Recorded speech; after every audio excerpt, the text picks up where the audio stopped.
We're back to reviewing pro climbers, and this climber is known for making one of the fastest rises in trad climbing that any climber anywhere has ever done. We're going to review 4 key attributes that has helped this climber climb some of the hardest and most technical routes in the world, but I'll let her introduce herself. My name is Anna, and I'm a professional rock climber who specializes in outdoor vert and slab climbing. This first skill is something Anna was well known for, perhaps even before her climbing achievements, and that is her insane ability at high stepping. Anna has an amazing ability to bring her foot up high, rock over, and then stand up on it. This in itself is a pretty basic technique, but what makes Anna so advanced at this technique is her ability to keep her hips close to the wall while doing it. If we check out this second angle of this high step, you'll see that Anna's hips stay close to the wall throughout the entire movement. This is so important when you're going to be on really small holds because you want as much weight going through the foothold as possible. If you need to push your hips away from the wall to get even deeper hip flexion, then you're going to be pushing your weight away from the wall, and this is going to put way more weight into your fingers. In this example of Anna on the Quarryman in North Wales, you can see the size of the holds are tiny and the footholds are few and far between. Effective high stepping is going to be so important to success on a climb like this. Again, something like Push the Sky and Magic Wood has almost non-existent handholds. The success to this climb is going to be in the footwork. So how do you improve your ability to high step? I will always consider a move like this in 2 respects. First, it's going to be about gaining the position, which is often to do with flexibility. And secondly, it's going to be about the strength to stand out of it, which is going to be the pistol squat. Let's consider that first part, the gaining the position, actually getting your foot up to the foothold. I'm going to break this down again into 2 components. Firstly, it's going to be the flexibility that is in the lengthening side of the joint. So here we're looking at the glutes and the hip adductors, and potentially also the hip flexor of the leg, which is staying down. We are going to want to develop the flexibility in these muscles, which is something Anna has heaps of. Secondly, we want to work on the lifting portion of this movement. This is going to be in the hip flexors. These are the muscles used to raise the knee towards the foothold. One simple stretch to develop the flexibility required for this move would be in a long lunge position, bringing your elbow to the floor on the inside of your knee. This is a great stretch for the hip adductors, and if we focus on extending the other leg behind us, this can also put a bit of a stretch into the hip flexors. It's very similar to the movement we do when we're doing a high step. An extra stretch that I'm going to throw in there is going to be a kneeling calf stretch. This flexibility around the ankle is often actually going to help you get a few extra inches in height when we're doing a high step. The second component of this, the lifting portion, we want to strengthen those hip flexors. What we can do is, staying in this lunge position, we can actually just work to lift the foot off the floor. It's only going to be small movements. We want to work in that end range position. So we're strengthening the hip flexors in that specific range of motion. We can also work the hip flexor raise in a standing position against the wall. So it's going to mimic what we do in rock climbing. This is going to engage the glutes a little bit more, so it's externally rotating the hip. Now that we've developed the mobility required for a high step, we want to develop the strength of standing out of it and moving to the next holds. I mentioned this is essentially a pistol squat, but I actually think this exercise is quite advanced for a lot of people, so we're going to take it a step back and do an easier variation. We're going to start with box step-ups. This is really easy to progress in 2 ways. The first is obvious, it's going to be adding more weight and building more strength. But really, the first thing you want to progress is the range of motion. We want to be able to step up from the highest point possible so that eventually our back leg is not actually giving us any support to initiate the movement. Gradually work into deeper and deeper positions in this box step, and if you need to, work on using assistance with a resistance band.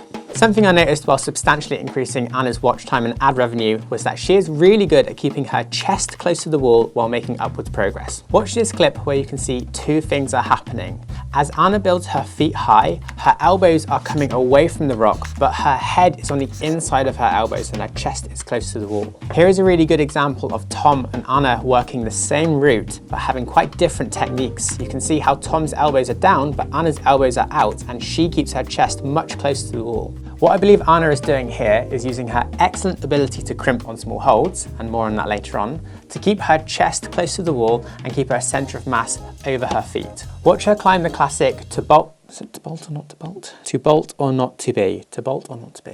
Watch Anna climbing this classic in Smith Rock, to bolt or not to be. You can see her keeping her chest so incredibly close to the wall, and she's doing this by not just pulling down on the holds, but pulling out on the holds too. This outward direction of pull helps her then pull the rest of her body into the wall, keeping the weight over her feet and her centre of mass so close to the wall. This is something that Aidan Roberts is really well known for as well, but on steep terrain. Aidan and his coach Ollie Tor coined this the vacuum style. Essentially, they're trying to suck their body into the wall, but to do this, you need some direction of pull which is actually pulling away from the wall. This is what Anna seems to be doing really well, but more on vertical terrain. So how do we do this in our own climbing? How do we keep our chest really close to the wall as well as our hips? What is clear from the observation is that our elbows often come away from the rock with the same direction of pull which we're applying force. But really the key is with the connection point to the rock, and this all comes down to crimping. This technique is only really possible with a full crimp or high angle crimp on the rock. This is important for two reasons. The crimp or high angle grip position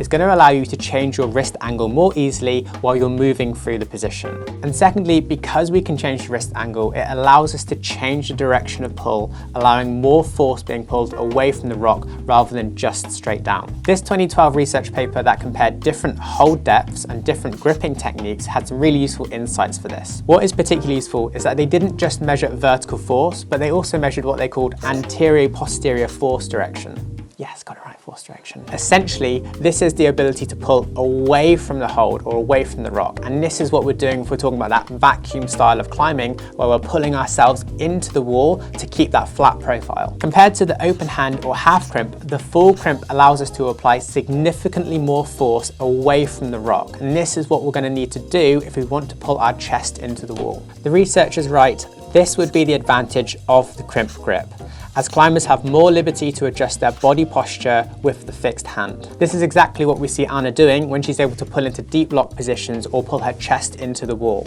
She's changing her body positions because she's so well experienced with this full crimp position. One other thing you'll also notice in Anna's climbing is that she's able to keep her chest close to the wall even when her hips aren't close to the wall. And although hips away from the wall might seem counterproductive as a technique, this is something Anna will do purposefully so that she can create a better force vector into really bad sloping footholds.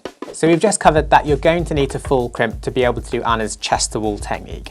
So this technique should not come as a surprise to you. It is high angle crimping and full crimping. If you're going to climb on vertical and slabby terrain like Anna specializes in, you're going to be climbing on loads of really small handholds. Anna's full crimp is a full crimper's full crimp. You can see she gets really high angle on these holds. She's able to get a huge amount of extension in the dip joint, meaning this knuckle raise is really high, and she'll also get a lot of flexion in the MPC joint, or what I've called heard, which I've also called curd, or what could also be called the puncher's knuckle, punching knuckles. I'm just gonna get rid of that. She'll also get a lot of flexion in the MPC joint, or the knuckles which you would punch with. So essentially she's gonna close a fist on the handhold. These angles created with the fist is what we call a high angle crimp. And if we place the thumb over the index finger, this is what we're going to call a closed crimp. Anna may be a full crimp dominant climber, but it's not out of preference, it's almost out of necessity. If you're going to climb exclusively on small holds, you would be mad not to full crimp. If we go back to that research paper I mentioned earlier, it clearly shows that the full crimp technique allows us to apply significantly more force on small holds. This was in the maximal vertical pulling force, so pulling straight down, and then we know the other benefit is that it allows us to pull more outwards and change wrist angle so we can move our body around the holds. It should be noted that this benefit seems to disappear as soon as the holds get much bigger than 20 millimeters. However, for Anna, a hold bigger than 20 millimeters is probably a jug, and that's where she's going to be resting.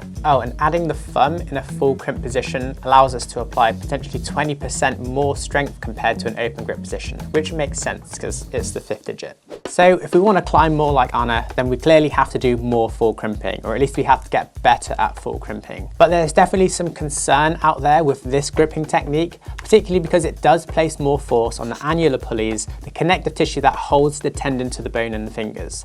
When we go into this really high angle crimping position, a lot more force is going to get put through these passive structures, and that's often where we feel like we're going to get pulley ruptures, which no climber wants. But I think we should be less cautious about full crimp as a technique or even a training method in itself, and we should be more cautious with not paying attention to basic training principles like progressive overload and graded exposure. People like Anna and even Aidan Roberts use full crimping technique on some of the hardest climbs in the world and manage to do so without getting injured. This is partly down to genetics, of course, but a lot of training history industry has gone into their ability to do these techniques on the hardest climbs. So my recommendations for training the full crimp won't be specifically in the technique itself. Your individual finger lengths, your joint mobility, and your hand anatomy will define the techniques you use when it comes to full crimping or high angle crimping.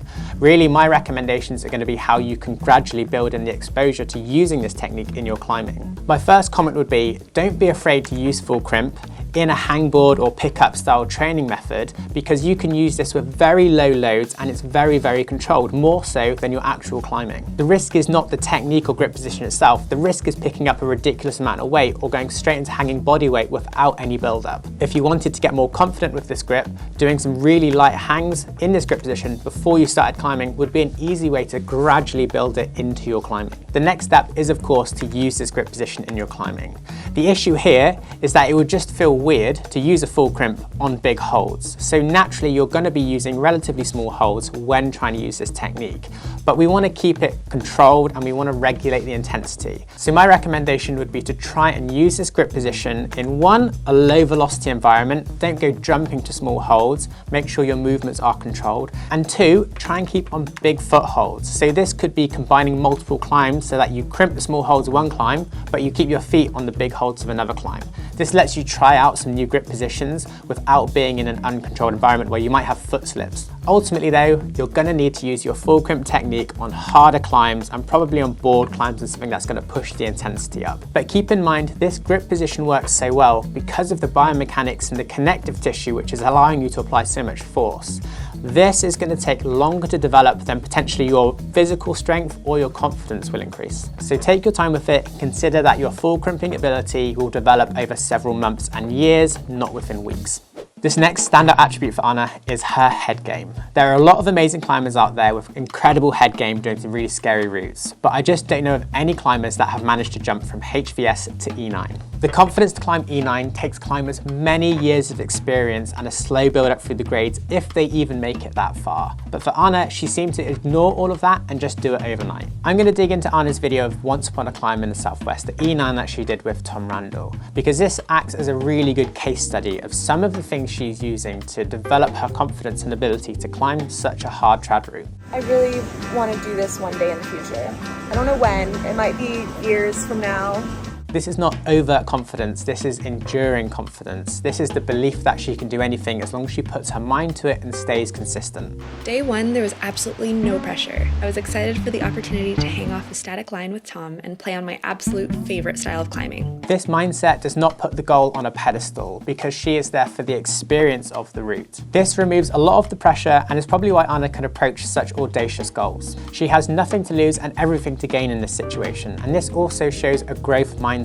She's there for the experience and to learn from it, not necessarily just to achieve the goal. I actually managed to link the climb from ground up on a shunt, which was a wildly cool achievement for me. Finding success in being able to do the route on a shunt shows that Anna is able to take the small wins along the way. This is another strategy in being able to build up the confidence, but be part of the process for growth mindset. I'll be completely honest, I don't think many people are going to emulate Anna's level of confidence and push themselves to jump from HVS to E9. Although Anna did have the sport climbing ability behind her, most people just won't be able to do that because it's going to take ages to build up that confidence. But I do have 4 things I think are really key to improving our own confidence when it comes to trying to tackle scary goals. Number 1 is you're going to need a growth mindset. The saying to focus on the journey and not the goal is a bit overused these days, but it's still as true as ever. This is not to say you can't focus on goals entirely.